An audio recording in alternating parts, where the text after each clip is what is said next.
Assalamualaikum warahmatullahi wabarakatuh. Ketemu lagi bersama saya Panglima Sabah. Oke guys, kita lanjutin guys sejarahnya guys. Oke, sekarang kita bahas Imam Mazhab Syafi'i. Sebenarnya referensi informasi tentang Imam Syafi'i banyak sekali ya di Google. Kawan-kawan bisa googling, searching kalau mau lebih lengkap. Cuma saya ingin menyajikan yang belum terekspos, yang belum viral. Imam Syafi'i lebih menghindari kias ya dalam pengambilan penetapan hukum. Sumber hukum itu dia lebih menjauhi kias, karena kalau kias itu identik dengan akal rasional. Nah, kalau kias ini lebih disukai oleh mazhab Imam Hanafi. Kias itu perumpamaan. Contoh gini, zakat. Dulu kan zakat itu pakai gandum ya, pakai gandum. Nabi Muhammad mengeluarkan zakat pakai gandum. Akan tetapi ketika ditarik ke Indonesia, nggak mungkin kan Indonesia mengeluarkan zakat pakai gandum. Sedangkan ulama mengkiaskan gandum di sana adalah makanan pokok.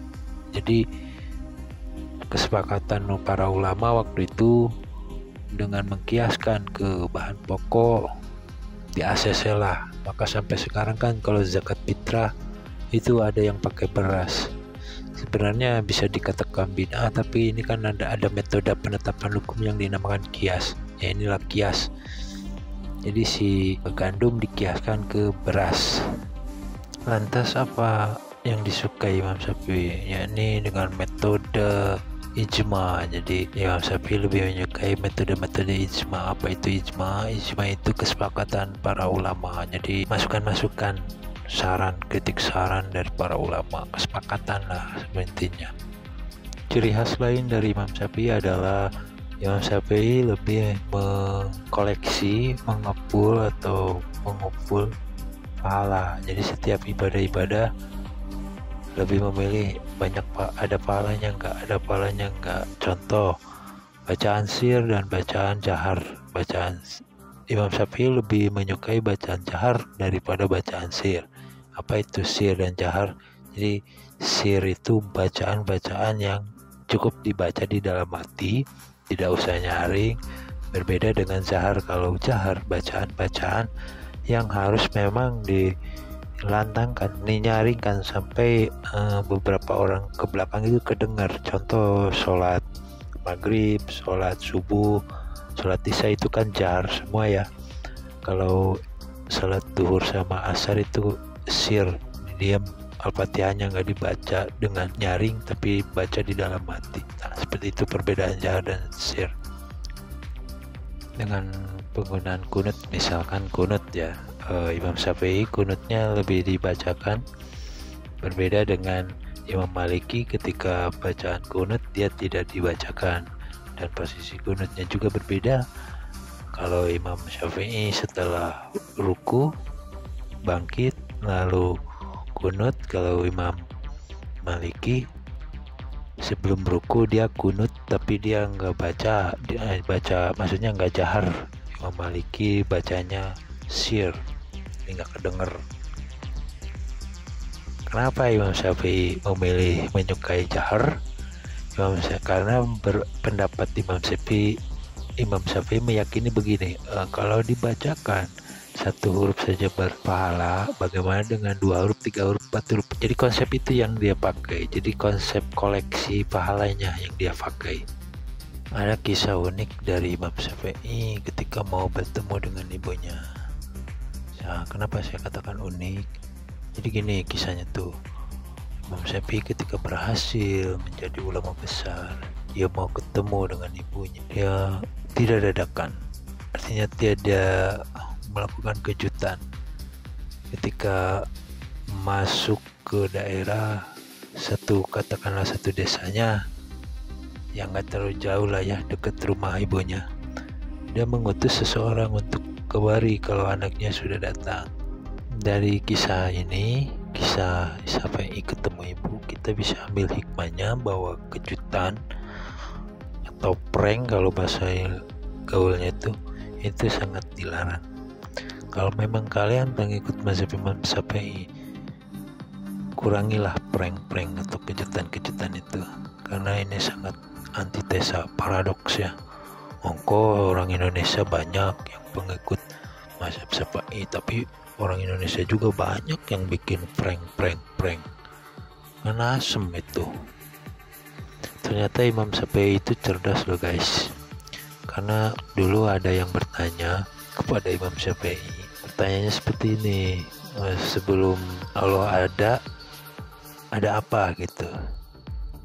Sebelum Allah tercipta atau sebelum Tuhan tercipta, ada apa? Itu pertanyaan pertama. Pertanyaan kedua, kalau memang Allah itu ada, sekarang lagi ngapain? Itu pertanyaan yang sangat rumit, tanyakan kepada Imam Syafi'i. Dan selidik ternyata Imam Syafi'i waktu itu menerima pertanyaan itu usia 9 tahun. Betapa beratnya guys, tak sulitnya, tapi alhamdulillah masih bisa dijawab.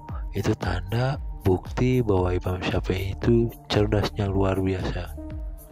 Sebenarnya yang bertanya itu adalah seorang raja yang duduk di atas panggung, dan waktu itu usia Imam Syafi'i masih 9 tahun di bawah panggung. Imam Syafi'i serentak menjawab begini sambil mengangkat jari tangannya. Dia bertanya balik kepada rajanya, sebelum jempol ada apa?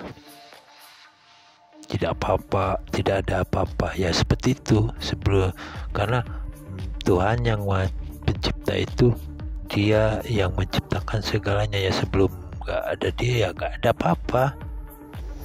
Nah, ketika mau menjawab pertanyaan yang kedua, pertanyaan yang berikutnya, Tuhan sedang ngapain sekarang? Sampai minta syarat. Sampai minta, oke, aku akan jawab pertanyaanmu yang terakhir ini, asalkan mau mengikuti syaratku. Kata Imam Syafi'i, apa? Aku pingin naik dulu ke sana, nanti aku jawab. Pingin naik ke atas panggung, duduk di singgasana itu. Dan raja pun mau mengikutinya, dan raja duduk di bawah panggung, Imam Syafi'i pun di atas panggung. Baiklah, aku akan jawab pertanyaanmu yang terakhir. Allah sedang apa sekarang? Dia jawab, Allah sedang menaikkan derajat anak soleh dan menurunkan derajat sambil menunjuk ke bawah raja itu tersebut. Ajib, gak kepikiran sampai ke situ guys. Saking cerdasnya, terkadang Imam Syafi'i, pendapat Imam Syafi'i itu sulit dipahami. Contoh saya sendiri ketika tahun 2005 atau 2006 ya, waktu itu aku pernah buka kitab mazhab, dan kebetulan mazhab yang ada di sana itu mazhab Imam Syafi'i ngebahas tentang persusuan, air susu ibu. Aku pernah berpikir waktu itu, ngapain air susu ibu dibahas sedetail mungkin seperti ini? Ini nggak ada kerjaan, kayak orang bego. Aku pikirinnya gitu kan dulu, tahun 2000 berapa tuh, 2005-2006. Kita masuk berganti tahun, tepatnya 2015 aku gabung dengan organisasi di bawah naungan KPAI, Komisi Perlindungan Anak Indonesia ya, yaitu Resik. Aku gabung sama teman-teman Resik. Nah, untuk Resik sendiri lebih spesifik kontrol manusia atau masyarakat Indonesia, yang seluruh Indonesia ya, dari Aceh sampai Merauke, yang lebih ke khusus rehabilitasi penyakit HIV/AIDS. Jadi aku tahu tuh penyebaran HIV/AIDS lewat apa saja. Ternyata bukan lewat seks saja, jarum suntik juga bisa. Jika jarum suntik itu terus dipakai berulang-ulang, jadi biasanya ini yang suka dipakai berulang-ulang itu pelaku narkoba ya, atau bisa jadi di puskesmas atau rumah sakit yang teledor, jarum suntiknya disalahgunakan dalam artian jarum suntik bekas dipakai lagi, atau mungkin si susternya lupa steril ketusuk jarum bekas suntikan itu bisa kena loh. Dan ini di kampung saya Purwakarta ada yang kasus kayak gitu kena. Dia suster yang baik hati, yang rajin ibadah, ketika diponis selidik kena HIV diponis seperti itu. Ini nggak mungkin ini pelaku mesum atau ini. Dan ternyata emang setelah diusut-usut dia kena tusuk jarum suntik. Nah, jadi tolong disclaimer dulu, penyakit HIV/AIDS itu tidak serta-merta disebarkan oleh hubungan seks bebas, tapi jarum suntik juga bisa. Seperti YouTuber yang ada di sini nih, saya punya jarum suntik nyuri dari rumah sakit. Aku mau tojosin ke salah satu YouTuber di sini. Lu kena tuh nanti HIV/AIDS, walaupun kamu bukan pemain seks atau itu, kena tetap. Karena jarum suntik, seks juga termasuk. Dan ada dua lagi, yaitu air susu ibu. Nah, air susu ibu, aku mulai kaget di situ. Kok bisa air susu ibu menyebarkan HIV/AIDS? Aku jadi inget tuh pendapat Imam Syafi'i waktu 2000. Iya. Astagfirullah, aku udah menganggap remeh, udah menganggap bodoh. Ternyata justru aku yang bodoh. Di situ aku baru nyadar bahwa air susu ibu dapat menyebarkan HIV/AIDS. Nah, ngeri kan? Makanya ketika ada seorang ibu yang kena HIV/AIDS, tolong dipisahkan dengan anaknya sebelum anaknya jadi korban. Itu nyusunya gimana? Ya kan banyak di Alfamidi, di Indomaret, susu sapi itu yang kalengan atau bungkusan itu, kayak saya sebut aja merek gak apa-apa ya, kayak Denko, Bebelak dan lain sebagainya. Itu lebih sehat daripada minum air susu ibu yang ibunya ini mengidap penyakit HIV/AIDS. Air ketuban juga bisa menyebarkan HIV/AIDS. Air ketuban itu lebih ngertinya ibu-ibu lah ya, saya juga nggak ngerti kalau air ketuban itu air apaan. Darah juga, cuma kan darah nggak termasuk ya, darah itu nggak termasuk keempat pintu masuknya HIV/AIDS. Cuma gini, kalau darah itu, kalau misalkan darah orang kena penyakit itu kan ada donor darah. Nah, kalau donor darah tolong di screening lebih kuat lagi ya. Lu masa diri lah, kalau lu kena penyakit HIV ngapain didonorin darah lu gitu kan. Itu sama aja menyebarkan penyakit ke orang. Atau contoh lain, kena musibah tabrakan ya, mohon maaf nih, tabrakan darahnya tuh ngalir kan. Nah, itu jangan disentuh guys, darahnya itu masih hidup. Tunggu beberapa menit sampai darah itu mati.